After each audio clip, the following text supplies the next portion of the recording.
അപ്പോൾ നമ്മുടെ സ്ഥാപനത്തിൻ്റെ അഡ്മിനിസ്ട്രേറ്റീവ് ഓഫീസർ എന്ന പുതിയൊരു തസ്തിക ആദ്യം മാനേജർ മാത്രം കഴിഞ്ഞു.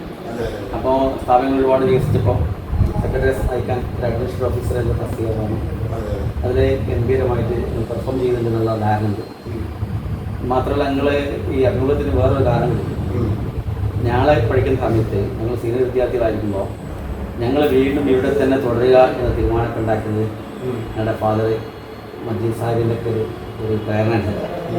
കാരണം എനിക്ക് ആദ്യ സാധാരണഗതിയിൽ സ്വന്തമായി അല്ല കാര്യങ്ങൾ ചെയ്യുക. അത് ഏറ്റവും വലിയൊരു മാനേജ്മെൻറ്റ് തന്ത്രം.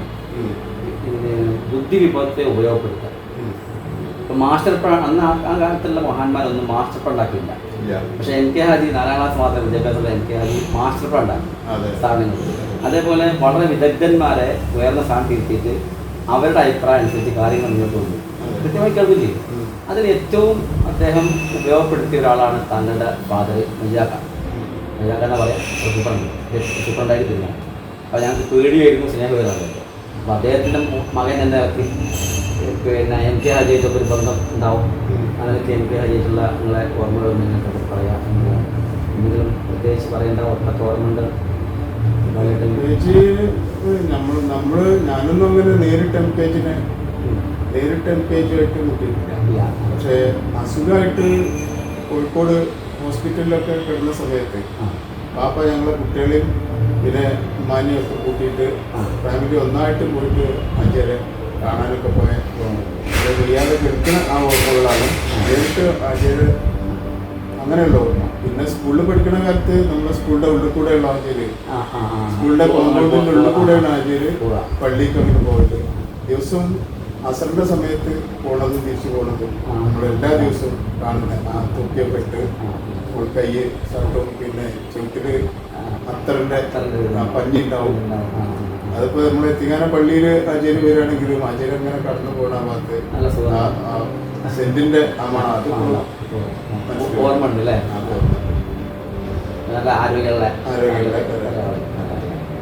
പിന്നെ നമുക്കിപ്പോൾ ഒരുപാട് സ്ഥാപനങ്ങൾ വന്നല്ലോ. അപ്പോൾ ഇവിടെ ഇപ്പോൾ എത്ര സ്ഥാപനമുണ്ട്? ഇപ്പൊ നമുക്ക് 12 സ്ഥാപനങ്ങൾ നിലവിലുണ്ട്. ഇനിയിപ്പോ പിന്നെ നഴ്സിംഗ് കോളേജ് കൂടി BSc നഴ്സിംഗ് പഠിപ്പിക്കുന്ന കോളേജ് കൂടി വരുന്നുണ്ട്, തുടങ്ങുകയാണ്. അതിനുള്ള തറക്കല്ലിടലൊക്കെ കഴിഞ്ഞു. അക്കരത്തോടെയുള്ള നമ്മുടെ സ്ഥലത്ത്. അപ്പോൾ 13 ഇതൊക്കെ സ്ഥാപനങ്ങൾ. ഒന്ന് ഫസ്റ്റ് നൂറുൽ ഇസ്ലാം മദ്രസ, പിന്നെ ദാറുസ്സലാം എത്തിങ്ങാന, പിന്നെ നമ്മുടെ മസ്ജിദ്, പിന്നെ KM memorial orphanage Arabic college, പിന്നെ PSMO college, orphanage upper primary school OEP school, പിന്നെ ഓറിയന്റൽ ഹയർ സെക്കൻഡറി സ്കൂളുണ്ട്, പിന്നെ Sidi Sahib memorial orphanage teacher training institute ഉണ്ട്, പിന്നെ orphanage MK Haji orphanage hospital, MKH school of nursing ഉണ്ട്, പിന്നെ അൽഫിത്ര ഇസ്ലാമിക് പ്രീ സ്കൂളുണ്ട്, അതുപോലെ MKH college of paramedical sciences. ഇങ്ങനെ അതിലിപ്പോൾ MKH സ്കൂൾ ഓഫ് പാരാമെഡിക്കൽ സയൻസസും അതുപോലെ നേഴ്സിംഗ് ഇപ്പോൾ ഉള്ളത് ഇതാണ് നേഴ്സിംഗ് സ്കൂളാണ്, അത് TTC. ഇത് 3 പ്രൊഫഷണൽ സ്ഥാപനങ്ങളാണ്. ഇനി BSc നേഴ്സിംഗിൻ്റെ കൂടെ വരുമ്പോൾ 4 പ്രൊഫഷണൽ സ്ഥാപനങ്ങൾ. അപ്പോൾ കേരളത്തിൽ ഏറ്റവും ശാന്തമായി നടക്കുന്ന ഗാംഭീര്യമുള്ള സ്ഥാപനത്തിൻ്റെ ഒരു അഡ്മിനിസ്ട്രേറ്റീവ് ഓഫീസറെ നമുക്ക് അനുമാനിക്കാം. അതെ, അതിപ്പോൾ വാപ്പ പണ്ട് ചെയ്തിരുന്ന ജോലി തന്നെയാണ് പറഞ്ഞത്. അന്ന് അഡ്മിനിസ്ട്രേറ്റർ എന്ന് പറഞ്ഞിട്ട് പോസ്റ്റ് ഇല്ലെങ്കിലും ഇതേ ജോലി തന്നെയാണ് അദ്ദേഹം ചെയ്തിരുന്നത് മനസ്സിലാക്കുന്നത്. കാരണം എല്ലാ സ്ഥാപനങ്ങളുടെ കാര്യത്തിലും ഇടപെട്ടിരുന്നു ചെയ്തിരുന്നു. അതെ അതെ. അപ്പോൾ ഏതായാലും വളരെ സന്തോഷം. ഇപ്പോൾ വാക്കാൻ്റെ ഒപ്പം വർക്ക് ചെയ്യാൻ പറ്റി. മകൻ്റെ കൂടെ വളരെ അഭിമാനകരവും സന്തോഷകരമായ മുഹൂർത്തമാണ്. അപ്പോൾ ഞാൻ നിങ്ങളെ മുമ്പേ ഒരു സുഹൃത്തായിട്ട് കണ്ടു. നിങ്ങളെ പാപ്പ എനിക്ക് പാപ്പനെ പോലെ ആയിരുന്നു. അതിനൊക്കെ ഒരു ബന്ധവും സ്നേഹവും ഒക്കെയാണ്. മാത്രമല്ല നിങ്ങൾ അടുത്ത എൻ്റെ ക്ലാസ് പഠിച്ചിട്ടുണ്ട്. അപ്പോൾ വളരെ സന്തോഷം. അഭിമുഖം അനുവദിച്ചതിന് സന്തോഷം. വലൈക്കുസ്സലാം വറഹ്മത്തുള്ളാഹി. അപ്പോൾ നമ്മൾ MK ഹാജിയെക്കുറിച്ച് ഒരു പുസ്തകം രചിക്കുന്നുണ്ട്. അതൊരു ഞാൻ ഈ കോളേജിലെ പൂർവ്വ വിദ്യാർത്ഥിയാണ്. അപ്പോൾ നിങ്ങളെ പറ്റി അഭിമാനമുണ്ട്. കാരണം ഈ PSMO കോളേജ് എന്നാണല്ലോ ഈ കോളേജിൻ്റെ പേര്.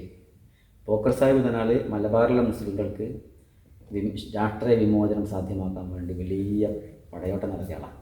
അദ്ദേഹത്തിൻ്റെ വാക്കിൻ്റെ ശക്തി കൊണ്ടാണ് 1920 കലാപാനന്തരം അല്ലെങ്കിൽ സ്വാതന്ത്ര്യ സമരത്തിൽ കുറ്റവാളിയാക്കപ്പെട്ട ആൾക്കാരുടെ ഇതിലുള്ള കുറ്റം ഇല്ലാതായത്. അങ്ങനെയാണ് KM മൗലവിക്ക് തിരിച്ചു വരുന്നത്. അപ്പോൾ ആ ഒരു ഇവൻ്റൊക്കെ കാരണമാണ് കേരളത്തിലെ മലബാറിലെ മുസ്ലിങ്ങളുടെ ഒരു വലിയ വൈജ്ഞാനികവും വിദ്യാഭ്യാസ വിമോചനമൊക്കെ കാരണമായ ഒരാളുടെ പേരുള്ള കോളേജാണ് പോക്കർ സാഹിബ്. അതിൻ്റെ ഇപ്പോഴത്തെ സാരഥിയാണ്. അതിനൊക്കെ അഭിനന്ദിക്കുന്നു. Thank you. മാത്രമല്ല ഈ കോളേജ് വളരെ ചെറിയ രൂപത്തിൽ MK ഹാജി വളരെ കഷ്ടപ്പെട്ട് ഉണ്ടാക്കിയെന്ന് പറഞ്ഞ കോളേജാണ്. ഇപ്പോൾ ഒരുപാട് ഉയർന്ന തലത്തിലെത്തി ഓട്ടോണമസ് കോളേജായി. അപ്പോൾ അതുമായി ബന്ധപ്പെട്ട് കോളേജിൻ്റെ ചരിത്രം അല്ലെങ്കിൽ കോളേജിനെ ബന്ധപ്പെട്ട് താങ്കൾക്ക് പറയാനുള്ള കുറച്ച് കാര്യങ്ങൾ. ഓക്കെ, എല്ലാവർക്കും അറിയാം തിരുരങ്ങാടി PSMO കോളേജ് ഇന്ന് തിരുരങ്ങാടി എന്ന പ്രദേശത്തിൻ്റെ അഡ്രസ്സാണ്. ഞാൻ പറയാനുണ്ട്, പൊതുമണ്ഡലത്തിൽ തിരുരങ്ങാടി എന്ന് പറഞ്ഞാൽ അവരുടെ മനസ്സിലേക്ക് ആദ്യം വരുന്ന 4 അക്ഷരങ്ങളാണ് PSMO എന്ന്.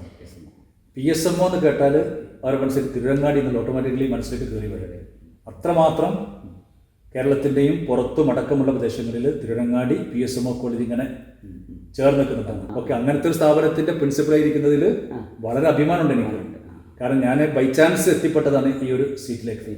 ഞാൻ 96 കോളേജ് സർവീസിൽ കയറുന്നത് മഞ്ചേരി യൂണിറ്റി മെൻസ് കോളേജിൽ. അവിടെ 21 കൊല്ലം കംപ്ലീറ്റ് ആക്കിയ സമയത്താണ് ഇവിടെ ഒരു പ്രിൻസിപ്പൽ പോസ്റ്റ് കോൾ ഫോർ ചെയ്തപ്പോൾ അതിൻ്റെ അവസാന സമയത്താണ് ഞാൻ അപേക്ഷ കൊടുക്കുന്നതും പിന്നീട് എന്നെ പ്രിൻസിപ്പലായി നിയമിക്കുന്നതും. 2017 ഏപ്രിൽ 1 അവിടുന്ന് ഇങ്ങോട്ട് ഏകദേശം 8 വർഷം തികയാൻ പോവുകയാണ്. ആ സമയത്ത് ഇങ്ങനെ ഒരു കോളേജിൻ്റെ ചരിത്രം എന്ന് പറഞ്ഞാൽ 68 ഒരു ജൂനിയർ കോളേജ് തുടങ്ങിയതാണ്. അന്ന് കേരള യൂണിവേഴ്സിറ്റിയിലാണ് അഫിലിയേഷൻ. ഞാൻ പറയാറുണ്ട്, കാലിക്കറ്റ് യൂണിവേഴ്സിറ്റിക്കാണ് മൂത്തതാണ് PSMO കോളേജ്. കാരണം PSMO കോളേജ് വന്നതിന് ശേഷമാണ് യൂണിവേഴ്സിറ്റി വരുന്നത്. കാലിക്കറ്റ് വന്നപ്പോൾ അഫിലിയേഷൻ കാലിക്കറ്റിലേക്ക് മാറ്റി വന്നതാണ്. അവിടെ നിന്ന് ഇങ്ങോട്ട് 70 ഡിഗ്രികൾ വന്നു, പിന്നീട് PG കോഴ്സുകൾ വന്നു, അത് കഴിഞ്ഞ് റിസർച്ച് സെൻറ്റേഴ്സ് വന്നു. അങ്ങനെ ഘട്ടം ഘട്ടമായിട്ട് വളർന്നൊരു കോളേജാണ്. ഇന്ന് 10 ഡിഗ്രി പ്രോഗ്രാംസ് ഉണ്ട്, 8 PG പ്രോഗ്രാംസ് ഉണ്ട്, 5 PhD സെൻറ്റേഴ്സ് ഉണ്ട്. ഏകദേശം 1800 കുട്ടികൾ പഠിക്കുന്നുണ്ട്. 60 ടീച്ചിങ് സ്റ്റാഫ് ഉണ്ട്, പെർമനൻറ്റ് സ്റ്റാഫ്. 20ഓളം ഗസ്റ്റ് ഫാക്കൽറ്റി ഉണ്ട്. 19 ഓഫീസ് സ്റ്റാഫ് അംഗങ്ങൾ പെർമനൻ്റ് ഉണ്ട്. ഒരു 15ഓളം ആളുകൾ അവിടെ ഈ ഓഫീസ് സ്റ്റാഫിൽ മാനേജ്മെൻറ്റ് സാലറിയിൽ പോകുന്ന ആളുകളുണ്ട്. ഒരു 100ലധികം സ്റ്റാഫ്, 1800 കുട്ടികൾ എല്ലാമുള്ള വലിയൊരു ക്യാമ്പസായി കേരളത്തിൽ അറിയപ്പെടുന്നൊരു ക്യാമ്പസിൻ്റെ പ്രിൻസിപ്പലായിരിക്കാൻ സാധിച്ചു എന്നുള്ളത് ജീവിതത്തിൻ്റെ വലിയൊരു നേട്ടമായിട്ട് ഞാൻ കാണുകയാണ്. ഈ നിങ്ങളുടെ കാലത്ത് ഒരു ഓട്ടോണമസാ? ഓക്കെ, ഞാൻ ഇപ്പോൾ 2017 ചാർജ് എടുത്തത്. ആ സമയത്ത് NAAC വാല്യൂഡ് അക്രഡിറ്റേഷനുള്ള സമയമാണ്. അതിൻ്റെ പീരീഡ് അവസാനിക്കുന്നത് 21 നമ്മൾ അന്ന് തന്നെ NAACുമായി ഇപ്പം ആദ്യം NAACയുടെ കാര്യങ്ങളാണ് ചെയ്തത്. NAAC അക്രഡിറ്റേഷൻ ലേറ്റായി പോവാതെ നമ്മൾ ആ കാര്യങ്ങൾ ചെയ്തു. പക്ഷേ കോവിഡ് കൊണ്ട് ചെറിയൊരു ഡിലേ വന്നെങ്കിലും 2022 നമ്മുടെ PSMO കോളേജ് A+ ഗ്രേഡിൽ അക്രഡിറ്റ് ചെയ്യപ്പെട്ടു. തൊട്ട് പിന്നാലെ തന്നെ ഞാൻ മാനേജ്മെൻറ്റ് ഓൾറെഡി നേരത്തെ തീരുമാനിച്ചൊരു കാര്യമാണ് ഓട്ടോണമസ് സ്റ്റാറ്റസ് എന്നുള്ളത്. കേരളത്തിൽ ആദ്യം 15 കോളേജിൽ ഓട്ടോണമസ് ആയ സമയത്ത് തന്നെ PSMO കോളേജ് ഓട്ടോണമസ് ആവേണ്ടതായിരുന്നു നമ്മുടെ ബാക്കിയുള്ള നമ്മുടെ ഒരു അവസ്ഥ വെച്ചിട്ട്. പക്ഷെ അന്ന് നമുക്കത് നേടാനായില്ല. അതുകൊണ്ട് തന്നെ ഓട്ടോണമസ് ആക്കുക എന്നുള്ളത് നമ്മുടെ ലക്ഷ്യമായിരുന്നു. അത് മാനേജ്മെൻറ്റ് അതങ്ങനെ ഏറ്റെടുക്കുകയും അതിന് എല്ലാ സപ്പോർട്ട് ചെയ്യുകയും ചെയ്തു. അപ്പോൾ നമ്മൾ UGCക്ക് അപേക്ഷ കൊടുത്തു. കാലിക്കറ്റ് യൂണിവേഴ്സിറ്റി സിൻഡിക്കേറ്റ് അംഗങ്ങൾ അത് പരിശോധനയ്ക്ക് വന്നു. ഉടനെ തന്നെ നമുക്ക് ഏറെ വൈകാതെ ഓട്ടോണമസ് സ്റ്റാറ്റസ് കിട്ടി. ഇപ്പോൾ PSMO കോളേജ് ഓട്ടോണമസ് ആണ്. PSMO കോളേജ് ഓട്ടോണമസ് തിരുരങ്ങാടിയാണ്. ഓക്കെ, അത് പക്ഷേ അഡ്മിഷൻ തുടങ്ങുന്നത് അടുത്ത അക്കാഡമിക്കൽ അഡ്മിഷൻ ആയിരിക്കും. ബാക്കി കാര്യങ്ങളൊക്കെ നമ്മൾ ഓട്ടോണമസിൻ്റെ കാര്യങ്ങൾ സെറ്റാക്കിക്കൊണ്ട് നിൽക്കുകയാണ്. അപ്പോൾ അടുത്ത ജൂൺ ജൂലൈയിൽ നടക്കുന്ന ഡിഗ്രി അഡ്മിഷൻ ഓട്ടോണമസിൽ നമ്മൾ അഡ്മിഷൻ നടത്തുന്നതാണ്. പിന്നെ വേറൊരു പ്രധാനപ്പെട്ട കാര്യം പറയാനുള്ളത്, നമ്മൾ NIRF റാങ്കിങ് ആണ്, നാഷണൽ ഇൻസ്റ്റിറ്റ്യൂഷണൽ റാങ്കിങ് ഫ്രെയിംവർക്ക് എന്ന് പറയും.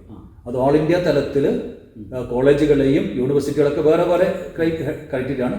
കോളേജുകൾക്കുള്ള ആ ഹെഡിൽ കഴിഞ്ഞ 6 വർഷം മലപ്പുറം ജില്ലയിൽ വന്ന ഒരേ ഒരു കോളേജാണ് PSMO കോളേജ്.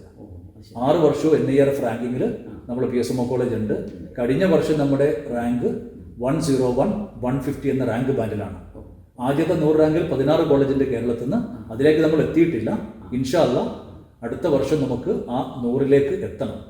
ഏറ്റവും ലേറ്റസ്റ്റായി വന്ന കഴിഞ്ഞ 2024 റാങ്കിങ്ങിൽ 101, 150 റാങ്ക് ബാൻഡിലാണ് PSMO കോളേജ് ഉള്ളത്. അത് മലബാറിൽ ആകെ 3 കോളേജ് ഈ കണ്ടിന്യൂസ് ആയിട്ട് റാങ്കിൽ വന്നിട്ടുള്ളൂ. ദേവഗിരിയും ഫറൂഖും പിന്നെ PSMO കോളേജും. ഓക്കെ, അതാണ് ഏറ്റവും അഭിമാനകരമായ ഒരു കാര്യം. അപ്പോൾ നമ്മൾ എല്ലാം കൊണ്ടും നമ്മൾ സെറ്റായ സമയത്താണ് ഈ ഓട്ടോമസിലേക്ക് മാറുന്നത്. നമ്മളൊന്നും കൂടി ഉഷാറായിട്ട് പോകും ഇൻഷാ അല്ലാ. പടച്ചോന്റെ അനുഗ്രഹം ഉണ്ടാവും നമുക്ക്. അതാണല്ലോ നമ്മൾ ഏറ്റവും വലുത്. പണ്ട് MK പറഞ്ഞതുപോലെ അന്ന് പറഞ്ഞിട്ടുണ്ടല്ലോ, പടച്ചോൻ അല്ലാ ഉണ്ട്, പടച്ചോനുണ്ടെന്ന് പറഞ്ഞ് സഹായിക്കുമെന്ന് പറഞ്ഞ് ആ ഒരു വിശ്വാസത്തിലാണ് നിന്ന് എല്ലാവരും മുമ്പോട്ട് പോണത്. അപ്പോൾ ഇത്രയും കാര്യങ്ങൾ ഓക്കെ, സന്തോഷം. അൽഹംദുലില്ലാ. Thank you. അതാണ് വളരെ സന്തോഷമുള്ളത്. യെസ്, PSMO കോളേജിൽ പഠിച്ചൊരു വ്യക്തി തന്നെ പിന്നെ വീണ്ടും പലപ്പോഴും വന്നിട്ടുണ്ട്, ഇതിനു മുമ്പ് വന്നിട്ടുണ്ട് ബുക്കുമായി ബന്ധപ്പെട്ടിട്ട്. ഓക്കെ, വീണ്ടും വന്ന് ഇങ്ങനെ ഒരു വീഡിയോ എടുക്കുന്നതിൽ നിങ്ങളോട് സഹകരിക്കാൻ പറ്റിയതിൽ സന്തോഷം രേഖപ്പെടുത്തുന്നു. Thank you. അസ്സലാമു അലൈക്കും വറഹ്മത്തുള്ളാഹി.